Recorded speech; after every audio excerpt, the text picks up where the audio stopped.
Okay. Good morning. We're learning as a schutzer for Shlema of Ilan Chaya Basarach and Daf Membeis Amid Aleph. Um, about 10 lines down, less than that, 8 lines down. Tan Rabban, the first Tan Rabban. Tzitzis, ein tzitzis ella anaf.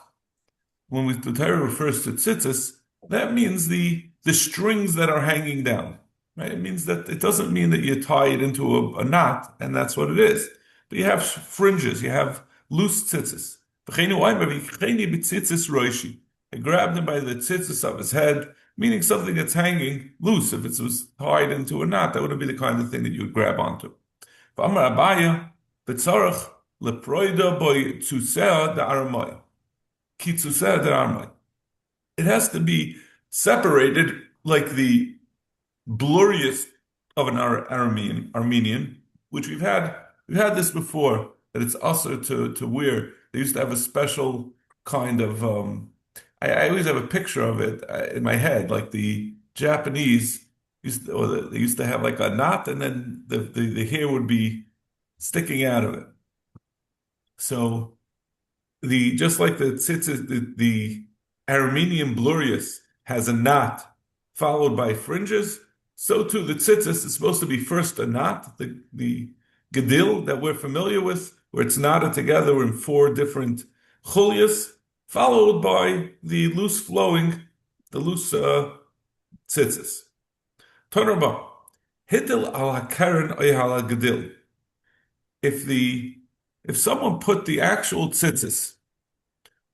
Good morning. We're on Membeis Amid Aleph. Tanarban hitil ala karen oyal gedil. If he put the tzitzis, we're familiar where we put the tzitzis. It's as we're going to see. The Gemara is about to tell us exactly where it's supposed to be placed, but it's not supposed to be placed directly on the border, on the edge of the baguette. It's supposed to be a little bit off. What happened if he put it directly on the corner, or if he put it on the gedil, which is when you make a border of a baguette, you strengthen the edge by sewing on it. Otherwise, it'll come apart. You put it directly on that. Ksher. Rabbi Elazar ben Yaakov paisel b'shtei. Rabbi Elazar ben Yaakov said this paisel on both of them. No, it has to be away from the edge. It can't be directly on the edge. Kaman az lahadam Rav Gidol Amarav. Who does Rav Gidol Amarav say like when he says tzitzis shricha shtei neitefes ala keren? He says that the tzitzis, you attach it to the baguette, and it bangs against, or it's hitting against the corner, meaning it's not attached to the corner, but it's attached higher up on the baguette, and then it falls onto the corner. Shenamer al kamfe b'gdan. It should be on the knaf, on the corner, not that it's attached to the corner, but it goes above the corner, and then it goes the actual tzitzis bangs against it. It lands on top of the corner. Who is that? Like Rabbi Elazar ben Yaakov. That's like Rabbi Elazar ben Yaakov, who said you don't do it directly on the corner or on the fringe, on the edge of the baguette, but rather a little bit off. I'm going to see exactly how much it's supposed to be away from the corner. Yaakov, Rabbi Yechanan. It has to be away from the edge, the amount of the thumb, the distance from the tip of the thumb to the knuckle, which is less than 3 etzbais, which we saw before. It's supposed to be not more than 3 etzbais from the edge. But Itzich, the Rav Papa had said before that it can't be more than three finger widths or three thumb widths from the edge. And we're saying over here now, Itzich the Rabbi Yaakov, who's saying that it can't be closer than one thumb length from the knuckle to the tip from the edge.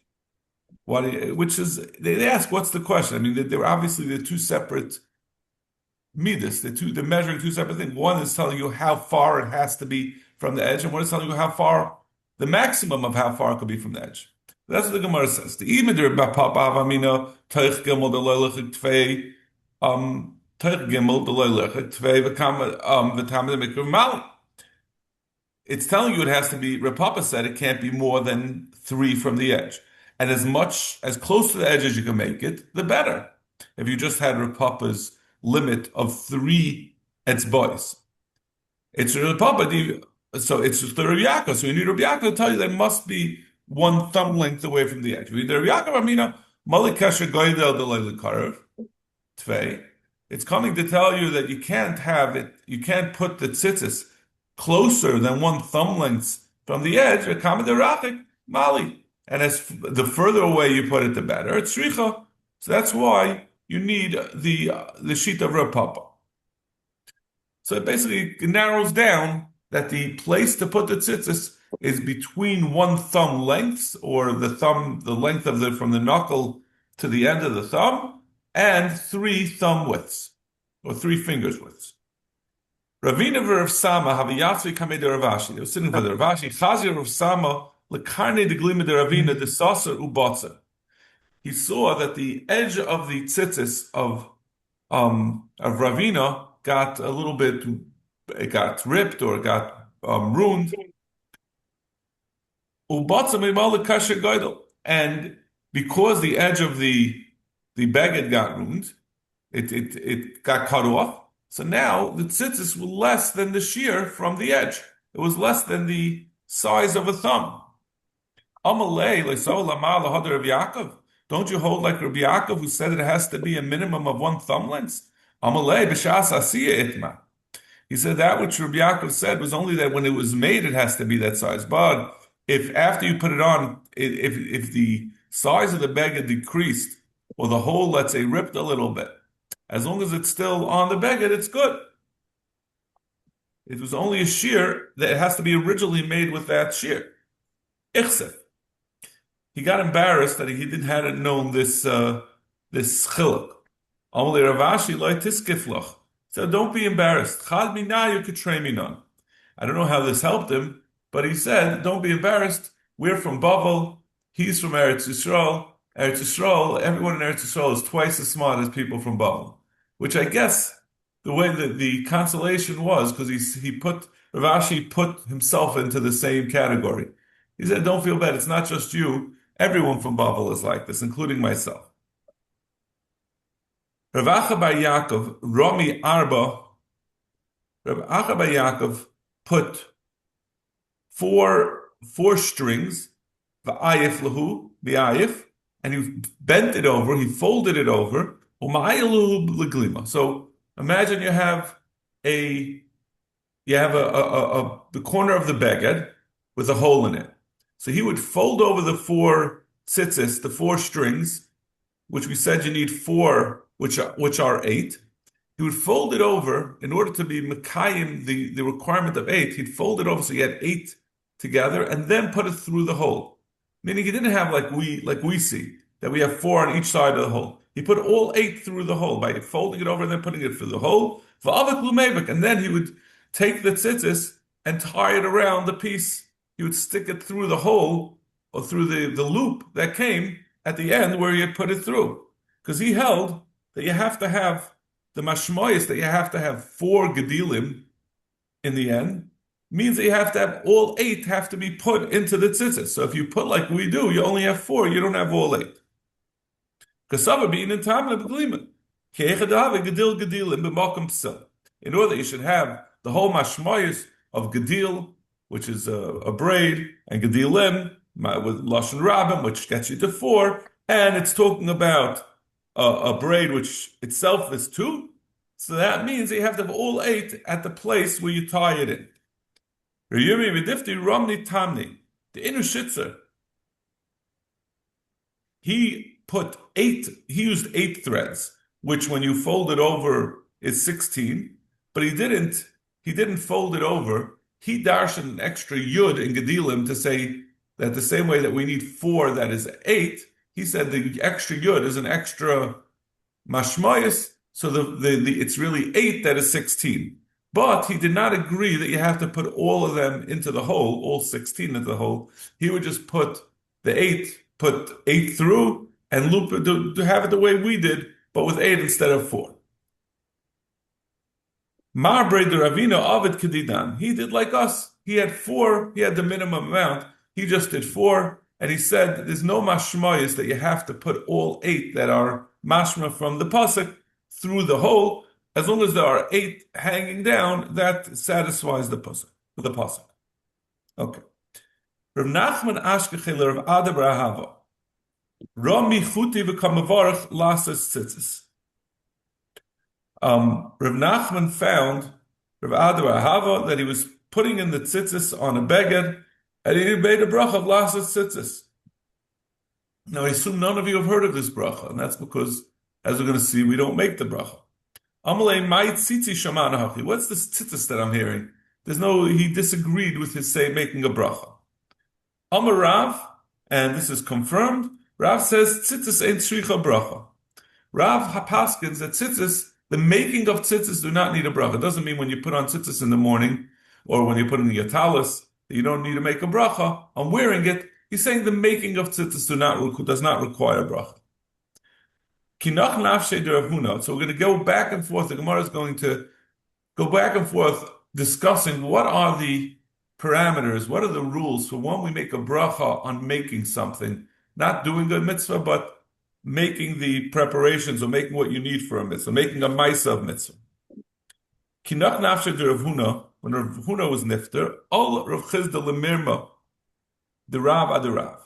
Rav Chizda l'chayr got up, meaning he spoke, I guess he said his first drasha as the new Rosh Hashiva, and he asked the kasha of Rav on Rav. Umiyav marav tzitzis ain't tzarech bracha. How could we say over b'shem Rav that tzitzis don't need a bracha? Rav Yudam Rav minayin l'tzitzis ba'ovid kechavim shei psula. How do we know that a tzitzis that was made by an ovid kechavim is pasul? Shenamar dabel bnei Yisrael v'asalem tzitzis. Says, tell the bnei Yisrael to make tzitzis. Bnei Yisrael yasav lo ovid kechavim yasav. We learn from a pasuk that ovid kechavim can't make it. So what's the kasha from that? What's the problem? Well, what does that have to do with the din that the Rav said that you don't make a bracha? Rav Yosef. So Rav Yosef explains it, which is going to be the first sheet. There's going to be a different sheet of explanation of this kasha of Rav Chizda. Kasava Rav Chizda. The reason why Rav Chizda asked this as a kasha, he held kol mitzvah ksher b'ovid kechavim b'Yisrael ein tzarich levarach. He had the rule is that any mitzvah that can be done by an ovid kechavim, meaning that you can do the physical act, the preparation by an ovid kechavim, if a Yisrael does it, it doesn't need a bracha. If it can be done by a guy, that means when a yid does it, it's not a mitzvah. If it would be something right for a bracha, it would be limited to bnei Yisrael. Kol mitzvah shepsula by ovid kechavim, and the inverse is also true. If it can't be done by ovid kechavim, Yisrael tzarich levarach. Yisrael tzarich levarach. So now we have a question, right? We just quoted from Rav that Rav says, that Rav said ovid kechavim can't make tzitzis. If that's the case, it should need him a bracha. In fact, the Gemara, is this rule really correct? Is this always the case that anything that can be done by a guy doesn't make a bracha, and whatever can't be done by a guy, when a yid does it, he makes a bracha. A mila can be done by a vekacham. The Tanya ir she'ein ba roi for Yisrael. So we're asking on the kasha, on the rule that makes the kasha real chizdah. Mila can be done by a vekacham. The Tanya ir she'ein ba roi for Yisrael. A city that does not have a Jewish doctor who was the one who did the milas. Yeah, it has a roifa who's an Aramoy, who's a no shaykhs to Judaism. He's a Ovid Kechavim, and a roifa kusi, who we know are the Gerei Arayas. They're the ones who their Judaism is debatable. Yimal Aramoy val Yimal kusi. Divrei Meir. Meir says better to use the total guy than the kusi, because the kusi, the problem is kusim are still Ovid Kechavim, but they keep some of the mitzvahs of Yidden, and one of the mitzvahs they keep is Milah. So if he's going to do the Milah, he's going to do it l'shem his avodah zarah. V'chayshish that he's going to do it l'shem avodah zarah. So better to have a guy do it who has no has no din of Mila at all. He doesn't have any shaykhs to Mila. He's doing it purely technically. He's not doing l'shem anything. While a kusi could do it l'shem avodah zar. Rabbi Yehuda Aimer, kusi v'lo yaramai. He says the other way around. It's better to have a kusi do it. He says that there's a different problem. He's not concerned about that the kusi is going to really have machshavas avodah zara, but Aramai, we're worried that he's going to cause damage to the baby, and a kusi, we don't suspect him that he's going to do it.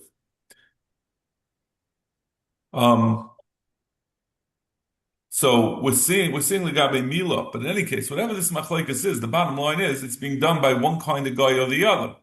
So we're seeing that Legabe Mila, it's kosher by Yavet Kechavim, with Tzarech, or by Yisrael Tzarech Levarach. A Yid who does a Mila has to make a bracha. Amar Himoil Oimer Hamoil Oimer, the person who does the Mila says Baruch Hashem K'Shem Mitzvah, says Yivanu Ala Mila. So you see that there's a bracha, even though it's something that can be done by a guy. It's like Gemara, Midu Time El Rav, Rav Missile Pasul. Rav disagrees with this psak. The Idma Minayin Lamila by V'Kechavim Shepsula, Darba Pap Mishmei the Rav Omer, Vatas Bisi Tishmar. He disagrees that it shouldn't be done either by the Ramai or by the Kusi. He says the Torah says Himal Yimal, the one you should do a Mila. We darshan it to say Hamal, someone who himself got a Mila, he should do the Mila, not someone who is a guy.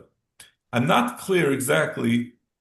I guess Rav, we must assume that Rav has another Tana who's being chaylik on Rameh and Rabbi Yehuda, who both, right?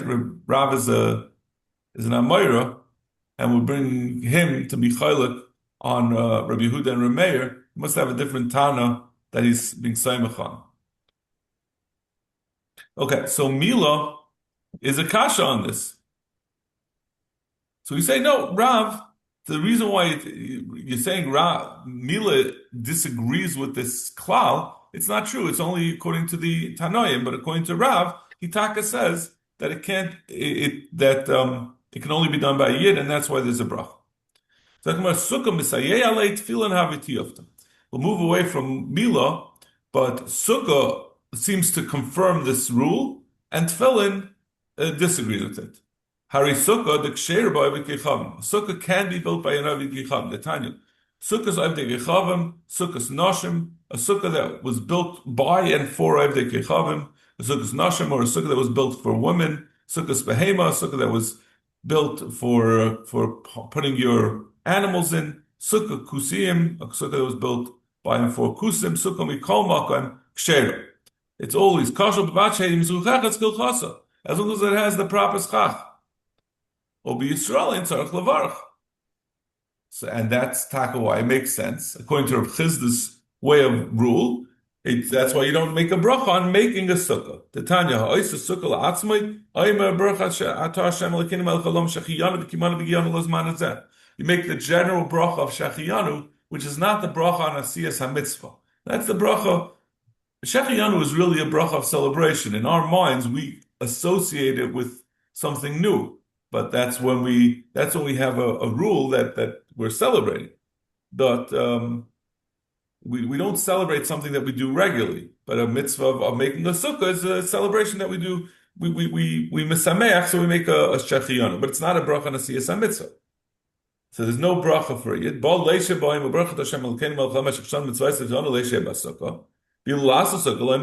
there is no bracha on asiyah sukkah. So this confirms the rule of when we make a bracha on making a mitzvah. Tefillin to yofta, but tefillin is shver. Tefillin the psulas by Avik Yechavim.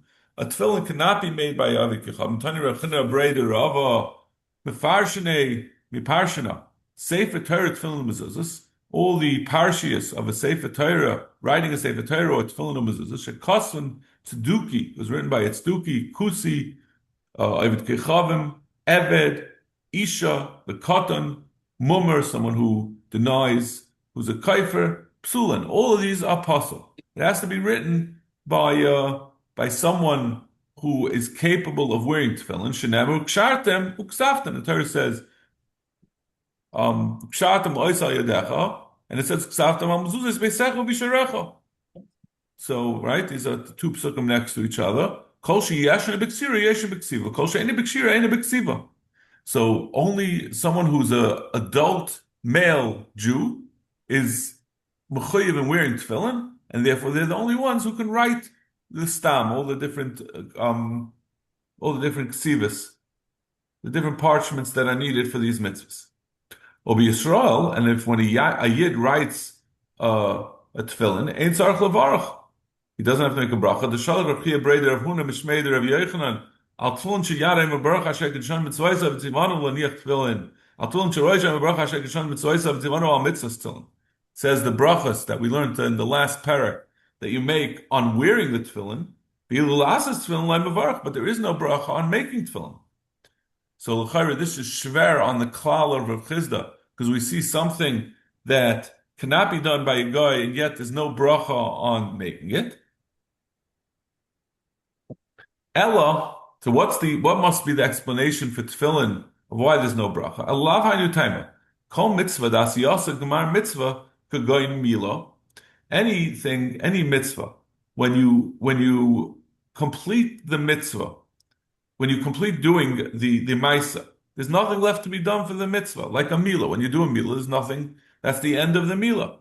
Avagav d'ksher ba'avikicham. Even though it can be done by avikicham, Yisrael tzarich levarach. When the yid does it, you make a bracha. V'chol mitzvah dasiyasa lavgar mitzvah. Any mitzvah, when you finish it, it's not the end of the mitzvah. Going tefillin, which avagav the psul, or a sukkah would be another example. Even though the psul is ba'avikichavim, even though even if sukkah is not an example because sukkah is mutar ba'avikichavim, so it's not a raya, but tefillin was a kasha. Even though it's possible to be done by avikichavim, Yisrael and Yitzchak levarach, since there is still the wearing of the tefillin that comes after, you haven't completed. There's still more to be done before the mitzvah is complete. Even when Yisrael writes the tefillin, there's no bracha. So now we're back to our original question. So we had asked a kasha that Rav says tzitzis, there is no bracha on making tzitzis, and yet it can't be done by avikechavim. So what is going to be the explanation of why that is? Now that we've said, so we said one man Amr said that it's a kasha on Rav, and the other man Amr, we had a machlekes Rav Chizda, I think, and Rav Huna, or Rav Yosef, I'm sorry, Rav Chizda and Rav Huna, whether this is shver on Rav. So what is the reason why one man Amr held it tzitzis is a kasha, and the other one says it's not a kasha? Oh, but tzitzis b'hakam b'fli. The reason why they disagreed about whether tzitzis is a problem, we said it depends on whether, L'chai was saying it depends on whether the mitzvah is nigmar when you make the tzitzis. Masa v'chayv talasu. The man Amr who says that it's shver, that says that it should need a bracha if it's chayvetz talis, if it's a chayva, if it's the mitzvah is on the beged. So once you made the beged, the mitzvah is complete. So it should, even if it could be done by a guy, it should still need a mitzvah, a bracha. The other man Amr who asked who said that according to Rav, who says that a tzitzis does not have a bracha, is it makes the one who said it's not shver. He says because it's chayvus gavra, so it's not complete. So that's the reason why it doesn't make a bracha. Why there's no bracha on its completion.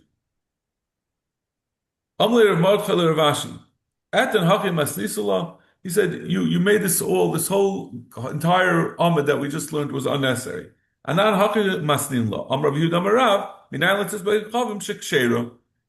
that tzitzis can be done by avikechavim, so there's no stira in either case. You can even go back to Rabbi Yosef's original pshat. He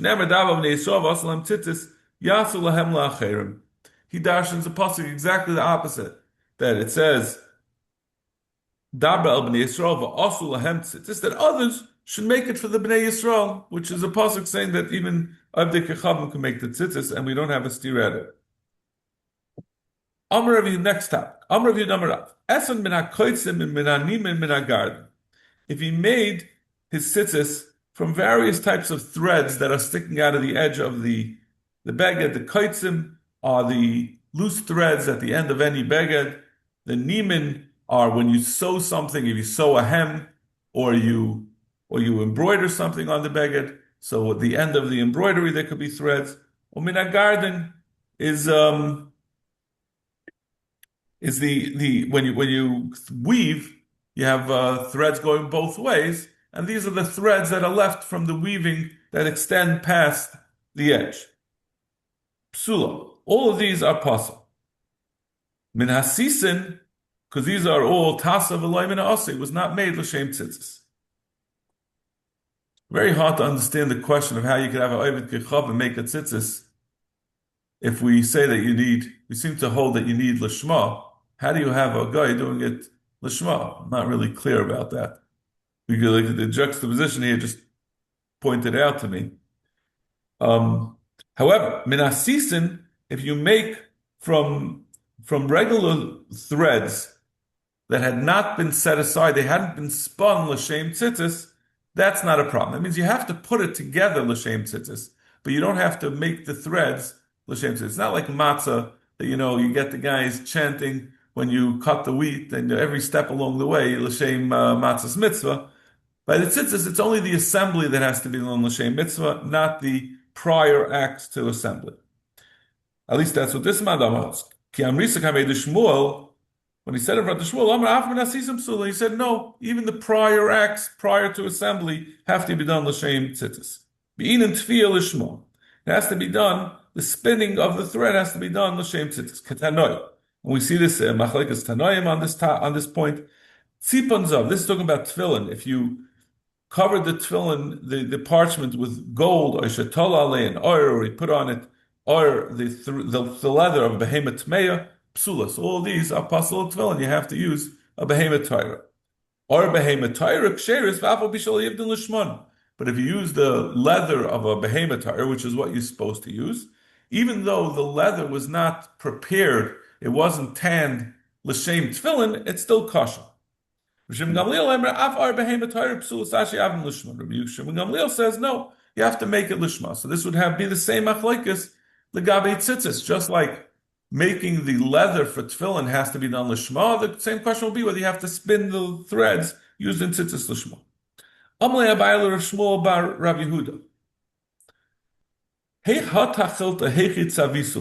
How do you dye the threads that are the tchelis dye, the tchelis threads of tzitzis?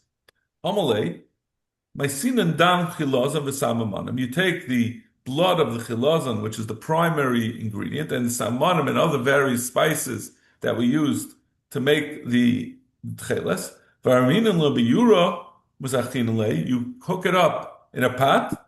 Shakilna porta b'beyasa. Before you use it, you have to know what kind of color it's going to make. They didn't have our industrial processes. They had to do a test. This is what we had all the way at the beginning of the parak, that we geyser that someone will use the wool from a test. And this is what this is the Gemara about that. So they would take a little bit of the dye in an eggshell, the tamina lahu ba'udra. They would test some wool in that dye. They would dip some wool into it, which adinule. So then, and they would see once if it's deep enough blue that it looks like tcheles, then it was good. And what would they do with this wool and eggshell, the dye left in the eggshell? They would throw out the dye in that eggshell, and they would burn the wool, like we said, because this is all not kosher. It wasn't made l'shem tcheles. Shma mina tchlas. We see from here three things. Shma mina te'ima psula. We see from here that something that was dyed as a test is not kosher to use in your tzitzis. V'shma mina de'binin savir lishma.